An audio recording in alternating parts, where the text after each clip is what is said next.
This weekend, the latest film in the Alien franchise, Romulus, drops in theaters. So today I'm going to stop and rank all 9 Alien films from the worst to the best. Hi, my name is Sean, and I love to talk about movies and TV way too much. With that in mind, go ahead and join me down below in the comment section. Share your ranking of all 9 Alien films.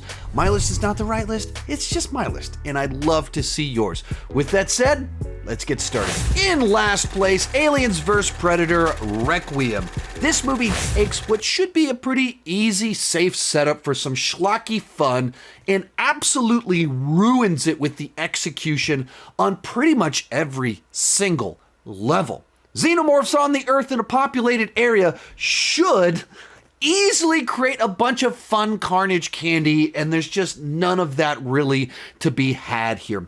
Right off the bat, the vibe just feels entirely wrong. Every character, every plot beat feels like it's pulled out of a cheap, generic horror film. There's nothing about seeing a pizza delivery guy battle an alien, which is fascinating, explores the human condition, or is a good foe for a xenomorph or a predator. And all of the setup around our characters and their dating lives and their rivalries, it doesn't go anywhere. There's no character arc, so it's all just a waste of time. Even as just a Alien vs. Predator rumble, it should be schlocky fun, but this is mean and dumb, more importantly, nihilistic. Like, I know I'm watching an R-rated sci-fi horror film, but there's like a line of being in good taste versus just doing things to be shocking. In the first 10 minutes of this movie, we get a face hugger on a 10-year-old kid that, of course, leads to a chest burster. In a very goofy movie where, like, the kid's dad gets acid on, his arm falls off like they just threw a rubber arm on the ground. And so it's like this mix of goofy camp with, like, really shocking, nasty plot points. You have a xenomorph go into a nursery filled with newborn babies. You have it kill a woman that's in labor. I mean, just really gross, stomach-turning stuff in the wrong way in a movie that doesn't earn any of this. And it's all meaningless. It's not the fulfillment of a character arc. None of the horrific violence is paying anything off or anything like that. It's just shock value for shock value stake. And then the ultimate thing that just kills it, the movie is unwatchable, quite literally. The whole film is so dark and features these darkly colored aliens in dark spaces that are poorly lit that you can't see what's going on. So none of it makes sense. None of it's satisfying. You don't care about any of the characters. There's no arcs. It's just action and gore in the dark, so you can't see what's going on. I would never exaggerate in one of my rankings, but I would rather be skinned alive by a predator than have to watch this movie again. Next up, Alien 3. If you're familiar with my channel, you've probably heard me say this is the movie that I hate the most. It's not the worst movie out there, but it's the movie that angers me the most. There is some good here. The movie is able to create this mood of hopelessness. Ripley, of course, always, Sigourney Weaver is great in the role, but because she's put in such a emotionally devastating situation, it can be very emotionally moving and poignant to see how Newt's death just absolutely wrecks her. The music is very evocative. And then, of course, David Fincher is a world-class director. Now, he wasn't given a world-class script or even a complete script, but that doesn't change the fact that he just had a great eye. Much as there are some good things in this movie, this is not a good film. It's a movie that was perpetually lost because they could never agree on a direction for the film. I always felt that Alien 3 was a movie, as a studio, we set out to make a release date and not make a movie. They hire David Fincher to direct the film, but they did not have a complete script. It is well documented that they were handing him script pages the day of to have him shoot them. To take over a story that had been kind of gutted and try and then turn it into something else with people writing pages for you as you're on the set. When you go through any production, it's difficult. I think when you go through your first one without a script, it's even harder. It is also well documented that they ran out of script pages before they had finished the movie. They just stopped shooting and they went, all right, let's go edit what we have. We'll finish writing it and then we'll come back and do reshoots. David Fincher himself even talked about this. He's like, they're not really reshoots. We're just finishing shooting the movie. We're not reshooting anything. And I think as that film changed, and, you know, Fincher has famously talked about how unhappy he was with it. And he has many times discussed how just gut-wrenching and awful the entire situation was. Did you think, right, this is the ideal project for me? Yeah, I really did. I didn't like the script. I love Alien. So yeah, I signed up naive and went off to Pinewood to be sodomized ritualistically for 2 years. And when you know that, it starts to make more sense why it feels like there's big, gigantic lapse in the logic of the film. So like the Clemens character, he's the second lead of the movie for the entire first half of the film. And then abruptly, as soon as the alien attacks, he's gone and they barely ever mention him again. It doesn't really affect Ripley at all. It doesn't change anyone's actions. And it feels like we'd like mashed two scripts together. Like, was there a different plan for him that they forgot to write? Likewise, the last 30 minutes of the movie where you're running through all these tunnels and hallways, and then immediately it stops being interesting because we have no sense of the geography. And every inmate looks the same. And so we don't know which person is where. They're just all just disposable cannon fodder for the xenomorph. And this goes on for like 15 minutes. But none of that is why I hate the movie. The reason I hate the movie is because in the first 5 minutes, they totally undo the ending of the previous movie. If you watch these movies back to back, you have Ripley. Can I dream? Yes, honey.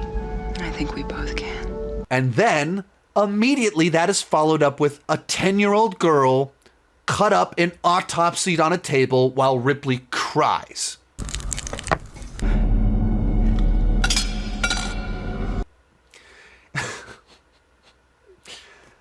Remember how satisfying it was when Ripley comes to save the day? It's so satisfying when she's victorious and blows the xenomorph out the hatch, and none of it mattered. James Cameron himself has said, like, it's just a slap in the face to the fans. Like, to me, I hate that. When the problem is, it's not just that they told a lesser sequel. They started this movie with a choice that undoes the sense of victory you have at the end of the previous movie. It was just sort of very natural, Ripley and Hicks ending up together. It was one of the upsetting things to see that David Fincher killed Hicks, you know, not to mention Newt. They killed Hicks and Newt off to make a movie where they did not have a script yet. They killed off Newt and Hicks to tell this slog of a story about a bunch of prison inmates that you don't care about. The third one was so nihilistic. I mean, that word really fits it. Everybody was such a kind of despicable character. That's why this is the movie that I hate the most. And to close it all out, two different thoughts from two great directors.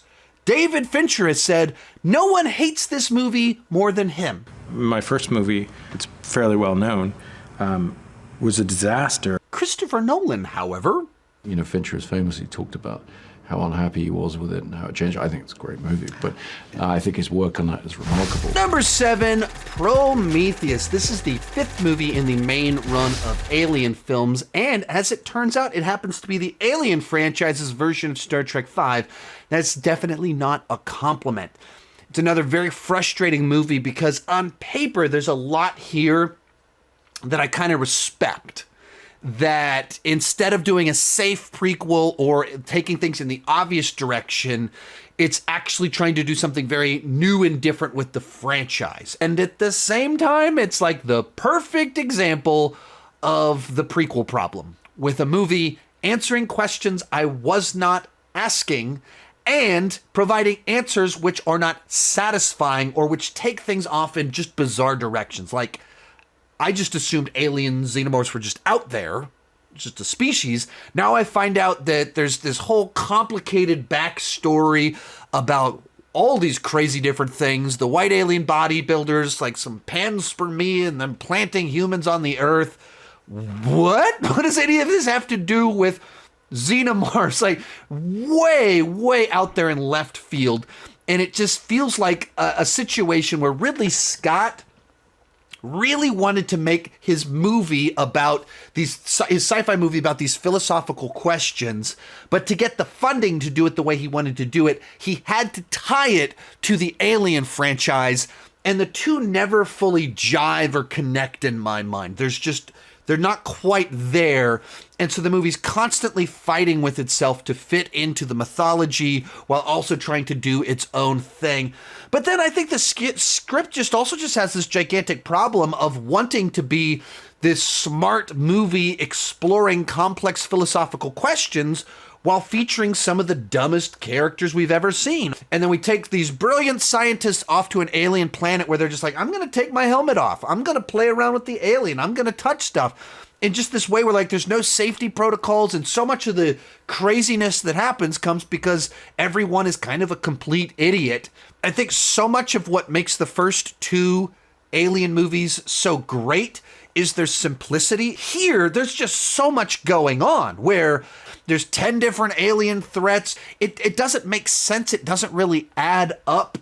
And it's so much of it feels like that they had multiple scripts that they were working with, and they're walking down the hallway and they just kind of dropped them, and the pages got a little bit out of order, and they just kind of ran with it. And by the end of it, it doesn't provide answers to any of the interesting, complex philosophical questions that were proposed at the beginning.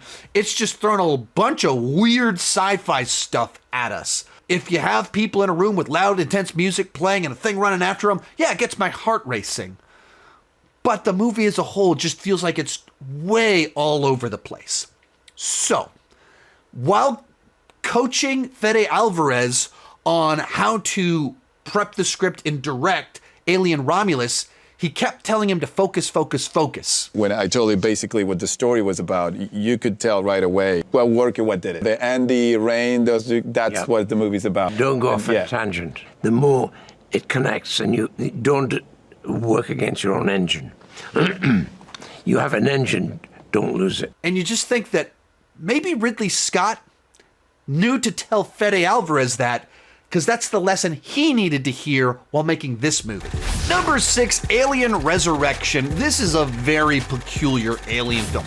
Did you ever want to see an Alien movie where Ripley nails three-pointers without even looking? Did you ever want to see an Alien movie with quippy Joss Whedon dialogue interpreted by a director that barely spoke English? Did you ever want to see an Alien movie with a xenomorph human hybrid with boobs? Well, me neither. But we have it. Now, the interesting thing to me is that according to a bunch of interviews, the script itself is what a lot of people were really excited about. The script is amazing. So really, I read the first draft by Joss Whedon. I thought it was amazing. So it makes you wonder, were people just excited about the script because it was fresh and different? Joss Whedon was one of the hot screenwriters of the mid-90s after doing some rewrites on both Speed and Toy Story. And then they paired up that script with an artsy French director. And it just doesn't seem like either one of their strengths complements the other. Where one kind of has this wink at the camera, self-awareness, jokey nature to it, and the other is trying to pull out all of the artistic merit from every moment. Those are just two wildly different approaches.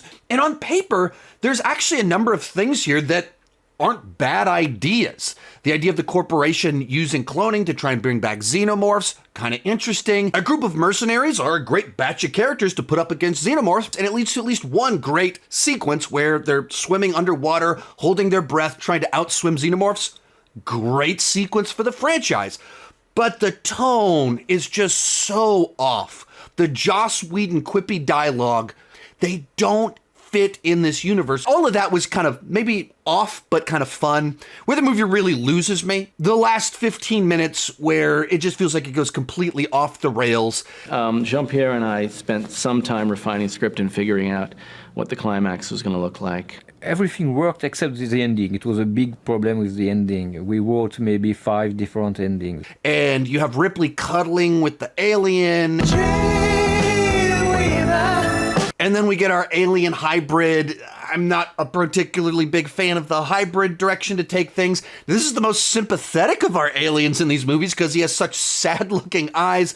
And Joss Whedon even kind of talked about that balance and trying to play it safe while pushing boundaries, and I would say this hybrid went too far. My responsibility is to scare myself and then to be true to the lore and how everything works without corrupting that, so that the real diehard fans can appreciate how much further we've taken it without corrupting it. So I don't think this is a particularly good Alien movie, but because it is high energy, action based, and it does kind of have at least some humor to it, it's a more watchable bad Alien movie. Next up, Alien Covenant. When this is an Alien prequel, it's a fairly straightforward but good enough little creature feature. When it's a Prometheus sequel, it kind of loses me a bit. The first 50 minutes of this film are a decent enough sci-fi disaster movie about these colonists who have this disaster and they're trying to make the best of the situation and they end up on the wrong planet. There's a few too many things when they get on the planet where characters just make unbelievably dumb choices just to drive the plot forward, but there is like a good sense of tension and how one bad choice leads to this escalation of chaos, and then David shows up. And we veer into the Prometheus sequel, but I feel like this movie provides the least interesting payoff to the setup at the end of that film about going to the planet with the alien bodybuilders and all of that. It gives an unsatisfying answer and tells it in the least interesting way, a series of flashbacks with mild little reveals that, like, oh, they just got there and killed everybody. That's so anticlimactic and unsatisfying because it doesn't actually explore any of the interesting ideas about the white alien bodybuilders. It just kills them off. And it also just gets weird. I'll do the fingering. Go on. Wow, that was weird. And then the last 20 minutes when we get alien action once again, it delivers more of that experience that I wanted from the film. It's very derivative and familiar, but it's the sort of thing that I want from a movie like this. It feels like they had an Alien prequel script that they thought was just a standalone story, maybe a little bit too straightforward, and Ridley Scott went, why don't we just squeeze Prometheus sequel into the middle of the movie? And it works just on its own terms of these people land on a planet with xenomorphs on it and they get in trouble and they try to escape. Same exact structure and everything. You just remove all the David stuff and you have some complications of how they have to communicate with the ship above. As for the movie itself, this one, more so than Prometheus and the ones lower on the list, provide more of the experience that I want from an Alien movie, of the disaster, the aliens, the tension. It's in here, it's familiar, but it has the stuff that I want. That's why it's above the films lower on the list. What do you think of Alien Covenant? I thought that Alien Covenant was a great ride. It was beautiful. I love the visceral sense that you're there. Not a film that I would have made. I don't like films where you invest in a character and then they get destroyed at the end. Number 4, Alien vs. Predator. Now, this is a movie to me that I simply take as big budget fan fiction. And as big budget fan fiction, I find it fun enough. I don't take it particularly seriously. I treat it essentially as just taking my toys and mashing them together. The movie, that's what this is. And it does it in a way that's just interesting enough. It builds out its kind of own lore with this world building about the predators coming to Earth and building the pyramids as part of their rituals to prove their worth. And xenomorphs are a part of that. All of it, it's the stuff that it's fan fiction-y. It's really silly. I don't want any of this to be the actual xenomorph predator lore, but as a fun little pocket what-if scenario, it's kind of fun to play around with these different temples created by the predators, go to Antarctica, have this scenario where this human survivor lady teams up with a predator, and, you know, it's corny, it's campy, but That's kind of like what you want from fan fiction. Things like this. It's a schlocky premise. You're just taking your two favorite creatures and mashing them. Like, that's what this is. And it seems like it kind of knows that. Is there more prestige to Prometheus? Of course there is, but that's also why I judge it more harshly. It's a movie that presents itself as exploring all these complex, important questions, and I think it fails utterly at that, and it's not fun enough or entertaining enough, whereas this movie has none of those pretenses. It's not pretending to be anything other than a goofy Alien vs. Predator movie, and on its own terms, I think it delivers. This is not great cinema, but this is what I would want as a Taco Bell movie in this franchise. Cinematic fast food, that's what this is, and it works for me. I wish that it was actually rated R. I have the unrated cut with a little bit of added CGI blood. I have it, but I wish that we had a real, actual R-rated version of it. Besides that, it works. For the sake of the series, and also because I heard they were going to do Alien versus Predator or something that I thought was just sounded awful, I wanted out. Real quick, before I give you my top 3, remember to join me down below in the comment section. Share your ranking of the Alien films. Also, I've done reviews of several of these movies, and while shooting this video, I shot a lot of extra footage talking about some of these films because I did such a deep dive. So I'm clipping out the full versions of the discussion and putting them over on my second channel, Sean Chandler Plus. I'll have links to that down below in the pinned comment where you can get to hear my full thoughts on some of these movies. Like, I talked about Alien 3 for 15 minutes because there's so much to unpack there about the backstory and my frustrations with the movie. To that point, I also did this in a big, gigantic Alien deep dive here. If you want to do your own deep dive, consider checking out the Aliens expanded documentary. It's 4 hours long. It's so in-depth. A couple books. Gigantic fan of J.W. Rinsler's books. He has one on Alien and one on Aliens. Fantastic behind-the-scenes books, going through all the production of everything. And also remember, if you want to hear an alternative version of Alien 3, there is the graphic novel that they put out, as well as the audio play for it, where they, like, Michael Biehn worked on it and everything like that. And so if you want to get it for free, if you don't have an Audible membership, you can get a free trial at audibletrial.com/Sean Chandler, and you can get that audiobook for free and listen to this alternative version where they don't kill off a bunch of your favorite characters. Links for all of that is down below in the description. In third, Alien Romulus. To be perfectly clear, there's a pretty big gap between all the movies lower on this list and Alien Romulus. I think that this is, without question, the best Alien movie since Aliens. And so much of that comes back to Fede Alvarez approached this where he just wanted to be as true to those original two films as was possible. Therefore, they built practical sets. I knew on day one there was going to be practical effects, and that's what I do, right? That's what I do on Evil Dead. Like, when everybody was doing CG gore all over, I was like, no, I'm not going to do any of that. I'm going to do practical stuff.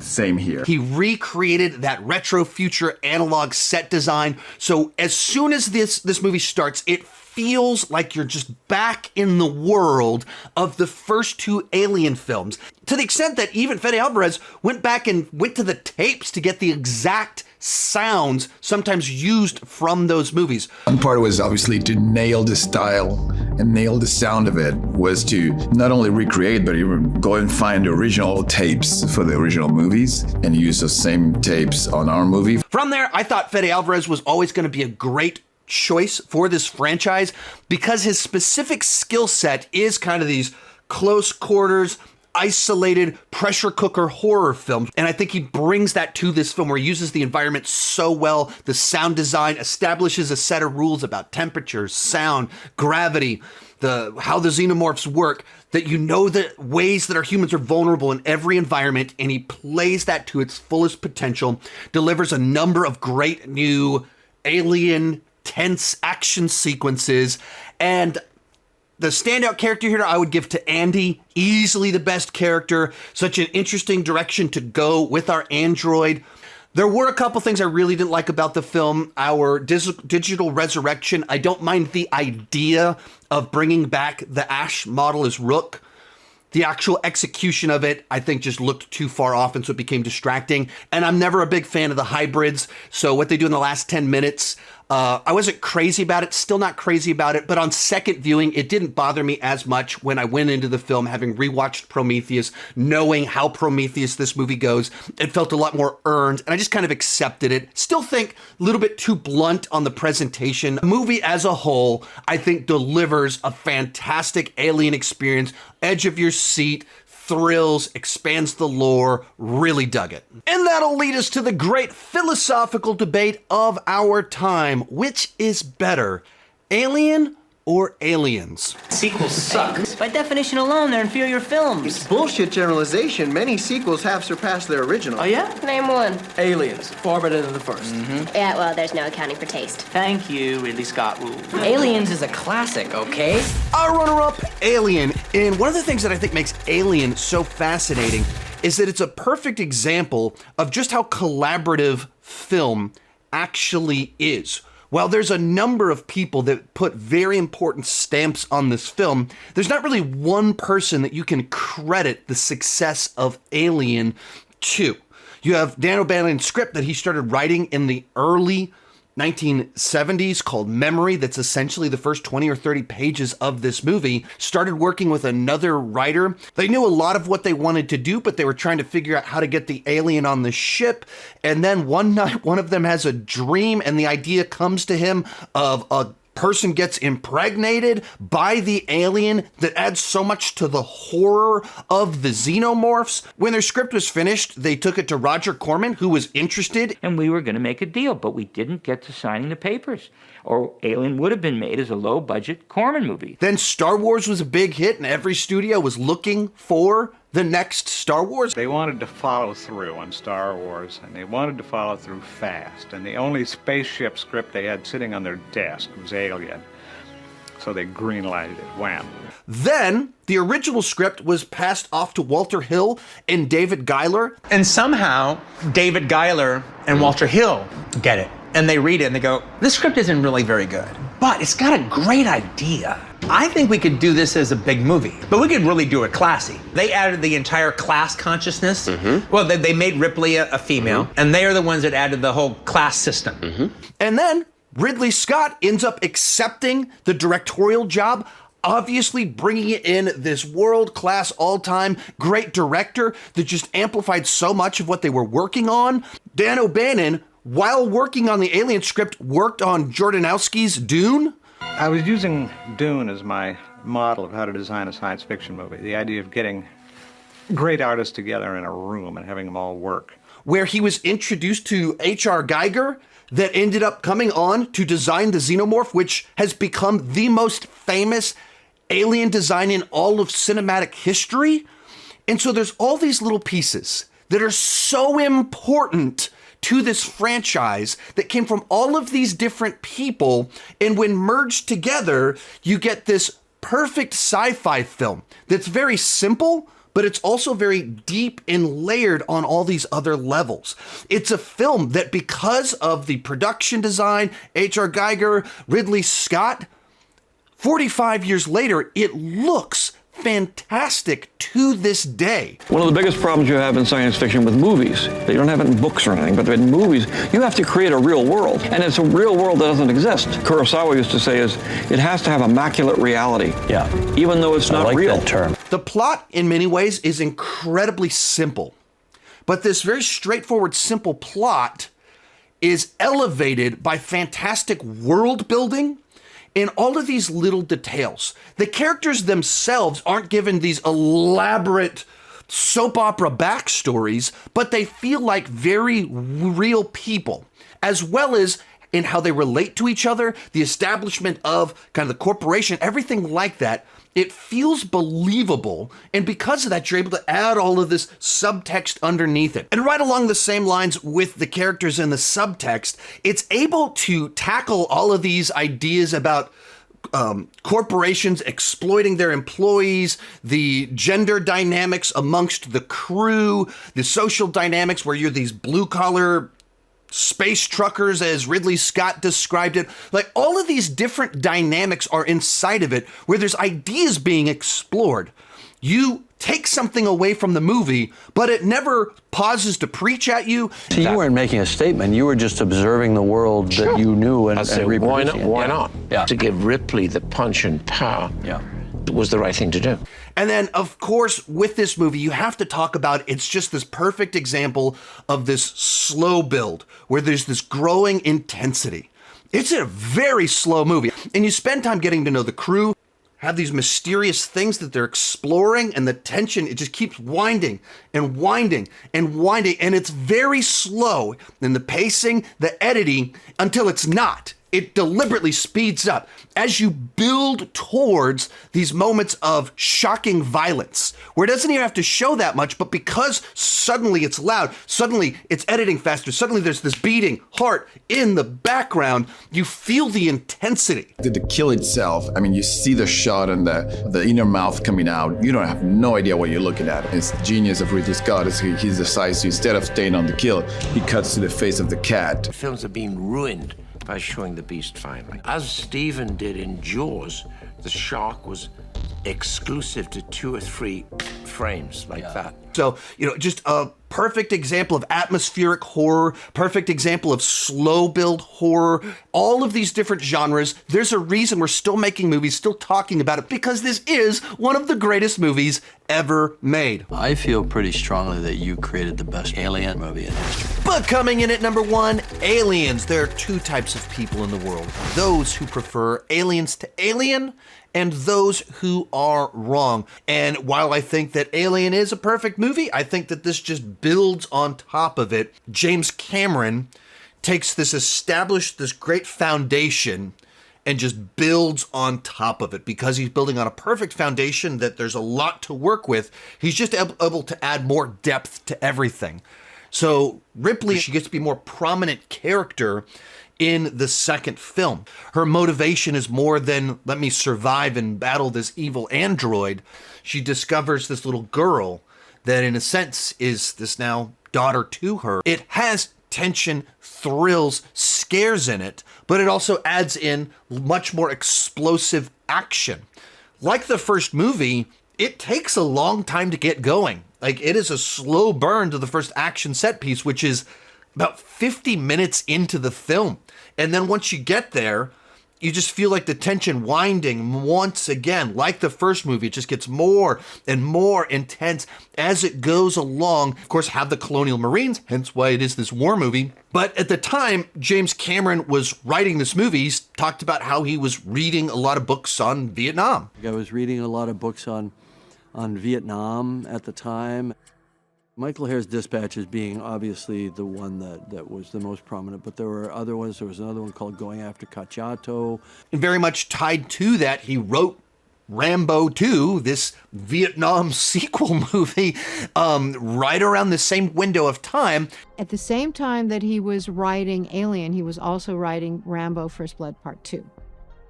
So he had 2 different desks, and he played different music to get him into the headspace for the 2 different films. And he kind of puts his actual ideas into this movie, whereas Rambo 2 is very much Stallone's ideas in politics. This is kind of his exploration of these soldiers that are kind of disillusioned. They're just doing what they're instructed. There are a number of books in that kind of oeuvre of the disgruntled or disillusioned or traumatized soldier. And, so I wanted that flavor. Is this just another bug hunt? And it's kind of interwoven into it. It's all subtext. It's not stating, it's not being preachy about any of this stuff, about how soldiers have become the pawns of the people in power and don't even believe in what they're doing anymore. It's present, but it never pauses to knock you over the head with it. And when you pull all these pieces together, where you have Ripley has a mother's love for Newt, it's more horrifying to watch a mother lose a child than to simply watch a person in peril trying to survive. There's a greater desperation in that creates a more urgent ticking clock.